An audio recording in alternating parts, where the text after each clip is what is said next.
مایوس وہ ہوتا ہے جو اللہ پر یقین نہیں رکھتا، اور محروم وہ ہوتا ہے جو اللہ کی نعمتوں کا شکر ادا نہیں کرتا۔ جو مایوس ہوتا ہے، اللہ نے قرآن میں کہا لا تقنطوا من رحمت اللہ، میری رحمت سے نا امید مت ہوں، اور ہم یہاں پہ نا امید ہیں۔ ہم کہتے ہیں جی اس کو تو ہدایت نہیں ہونی، وہ میرا رشتہ دار ہے، وہ ٹھیک ہونے والا نہیں ہے، اس لیے میں نے اس کے گھر سے آنا جانا چھوڑ دیا، آنا جانا بند کر دیا۔ مجھے پتہ ہے کہ اس نے ٹھیک نہیں ہونا، اس نے اپنی عادتیں نہیں چھوڑنی، اس نے ایسے نہیں کرنا، اس نے ویسے نہیں کرنا، تو یہ چیزیں غلط ہیں۔ شریعت نے اس چیز کی اجازت نہیں دی۔ نا امید کسی بھی شعبے میں آپ نے نہیں ہونا۔ جو آپ کے جائز شعبے ہیں، جو جائز کام ہیں، جو جائز معاملات ہیں، ان کے اندر نا امیدی کو گناہ کہا ہے۔ گویا جو نا امید ہوتا ہے وہ کفر کرتا ہے، وہ غلط کرتا ہے، وہ جو ہے اللہ کا جب حکم ہے کہ میری رحمت سے نا امید نہ ہو، جب اللہ نے کہہ دیا تو پھر آپ امید رکھیں۔ کہتے ہیں نا امید پہ سب دنیا قائم ہے، تو امید پہ جب دنیا قائم ہے تو ہم نے اس کو لے کر چلنا ہے۔ تو امید رکھیں، ساری دنیا ٹھیک ہو سکتی ہے اگر امید رکھیں۔ امید سے ہی نظام چلتا ہے، نا امید ہو کر تو آپ چھوٹا سا کام بھی نہیں کر سکتے۔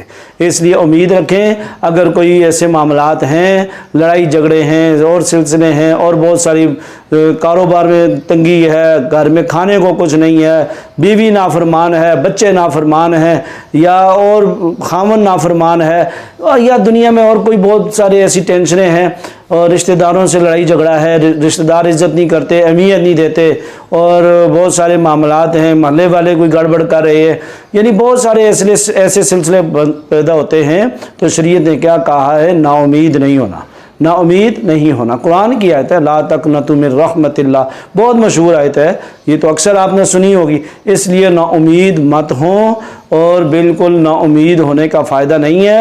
آپ نا امید ہوں گے تو اللہ کی مدد نہیں آئے گی، آپ نا امید ہوں گے تو اللہ کی مدد نہیں۔ کو بہت سارے لوگ کہتے ہیں جی اب تو میں نا امید ہو گیا ہوں، میں اپنی بیماری سے تنگ آ گیا ہوں، میں اپنے رشتہ داروں سے تنگ آ گیا ہوں، میں یہ غربت کی وجہ سے تنگ آ گیا ہوں، میرا دل چاہتا ہے میں کچھ کر لوں۔ اور بھائی کر لو، کرنے سے اگر آپ کی غربت دور ہوتی ہے تو کر لو۔ اگر کچھ خودکشی کرنے سے آپ کا کوئی رشتہ دار سارے راضی ہوتے ہیں تو آپ خودکشی کر لو۔ اگر خودکشی کرنے سے آپ کے سارے مسائل حل ہوتے ہیں تو پھر تو ٹھیک ہے۔ جب اللہ نے کہا کہ خودکشی کرنا کوئی فائدہ نہیں، گناہ ہے، حدیث میں ممانعت ہے، تو آپ پھر ایسی باتیں کیوں سوچتے ہیں؟ ایسی باتیں دل کے اندر کیوں لاتے ہیں؟ اس لیے مت سوچیں، اس لیے مت لائیں۔ یہ شیطان باتیں لاتا ہے جو آپ کو نا امید کرتا ہے۔ پختہ یقین ہو، مضبوط یقین ہو، پہاڑوں سے زیادہ مضبوط آپ کا یقین ہونا چاہیے اللہ پہ، اللہ پہ بھروسہ ہونا چاہیے، تب آپ کی زندگی بہتر ہو جائے گی، تب آپ کے معاملات بہتر ہو جائیں گے، آپ کے سارے مسائل حل ہو جائیں گے۔ آپ نا امید مت ہوں۔ جب آپ نا امید ہوں گے تو پھر ایسے ہی مسائل بنیں گے اور ایسے ہی سلسلے بنیں گے۔ آپ محروم تو تب ہیں جب آپ نعمتوں کا شکر ادا نہ کریں۔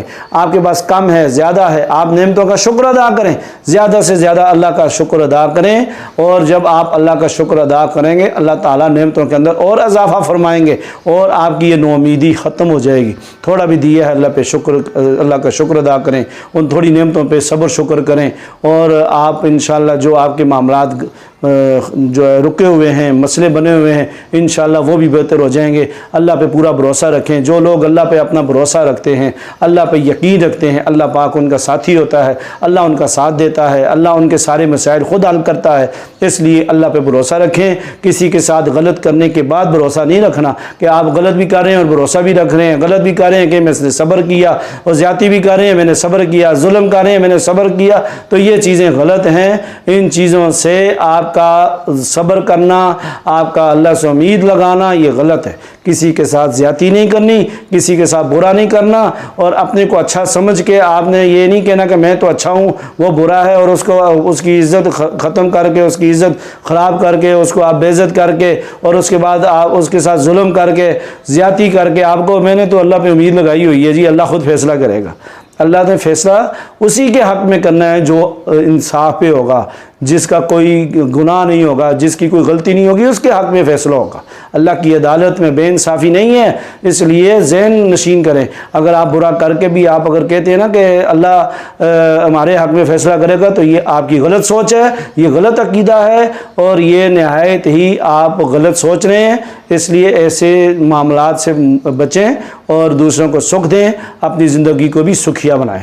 اللہ تعالی ہمیں سمجھ کی توفیق نصیب فرمائے، آمین، الحمدللہ رب العالمین۔